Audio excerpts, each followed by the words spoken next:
Hello, everybody. My name is Troy Robichaud with the EWG Mercury, and today I'm here to talk to you about silent study. Although 24 unique PLTs are currently available, 320 students are in the silent study PLT. Mr. Kundazi is the person who schedules every PLT and sends out all the information about them. Today, we're going to be going into the minds of the student body and finding out what Mr. Kundazi thinks. As Troy said, there are 24 PLTs, but only 320 students are actually in the Silent Study PLT. Today, I'm going to be interviewing Anthony Hemford and Trent Taylor to get their thoughts on Silent Study, because it seems like really the 320 students prefer to actually go in and work on their homework rather than being in another PLT. So Anthony, my first question is, what do you use this time for? I use it to work on any homework that I have for any classes, or just to get extra help with teachers whenever I need it. What do you do in Silent Study? I usually be quiet and do my homework or any makeup work for any classes.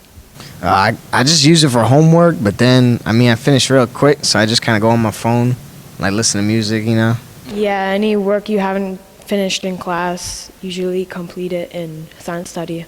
What made you pick this PLT?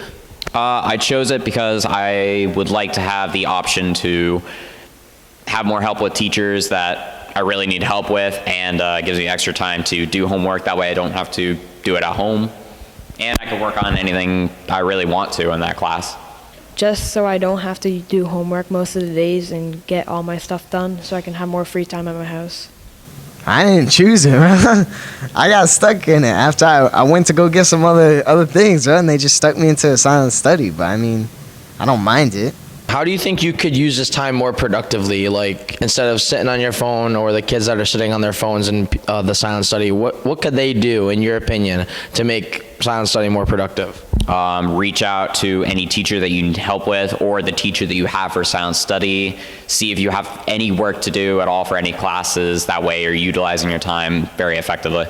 If they just complete everything and finish their work. I guess I could, go to other classes and, do, extra work or something.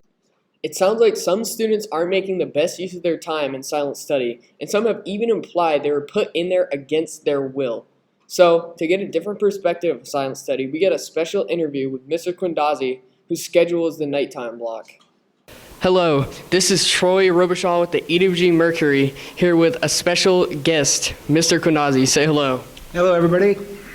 So today, we're here to ask Mr. Kundazi some questions about nighttime and silent study, since he schedules everything. So, my first question to you is, how do you schedule nighttime, and when do you put people in silent study? So, let me start by saying that my idea here is that I want to put every student in something that they chose. So every student gets to fill out a form, and in that form they get a first or second choice, and they can choose either a PLT or a silent study. So of course, if you choose a silent study, you always get into the silent study. But if you choose a PLT, you may get into it, but if you don't, because it's oversubscribed, I look at your second choice, and if that's full too, then I have the students come down and they get a third choice. But that's only if they followed the rules. So the only people that end up in silent study that didn't necessarily choose to be there are those that chose something that they put the first and second choice the same, they're told not to do that, or you tried to sign up for 12th grade gym when you're not a ninth grader or something like that. So most people get what they want eventually. So my second question to you is, what do you think about silent study as a program in general and its effectiveness? So I think it varies tremendously by student and by teacher. So first, there are some students I know absolutely use it effectively to get their homework done, get all their studying done. They don't have anything to do at home. Other students just go in and they just relax or play on their phones. And that is also depends on the teacher. Some teachers are very on top of the kids and they're like, no, I know you have this or that or the other thing. But some teachers are more laissez-faire and just let the kids go. So I think that really one of the big benefits of the silent study is it gives time for kids to make stuff up that they've missed.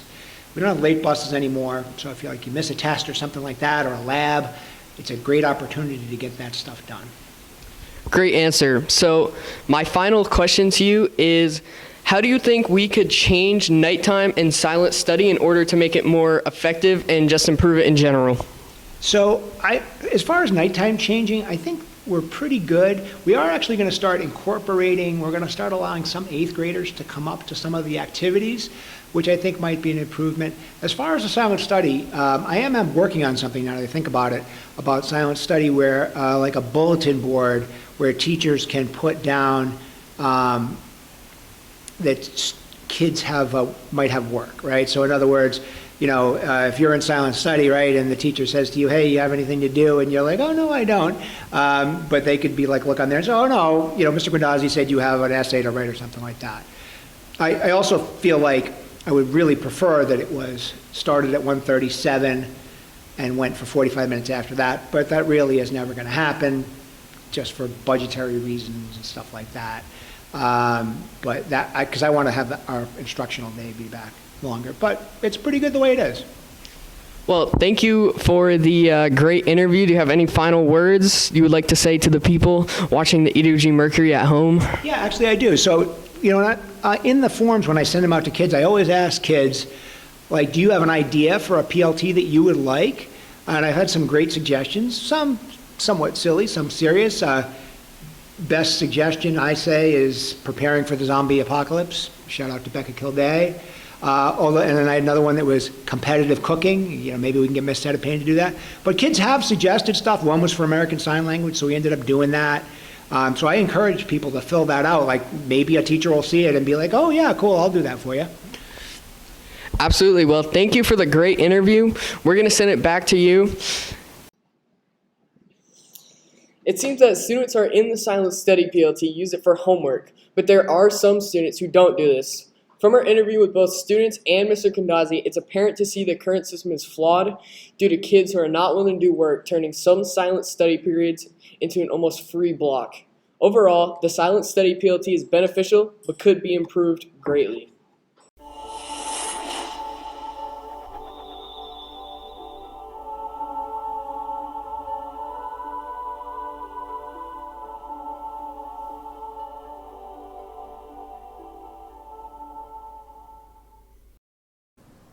Thank you for watching.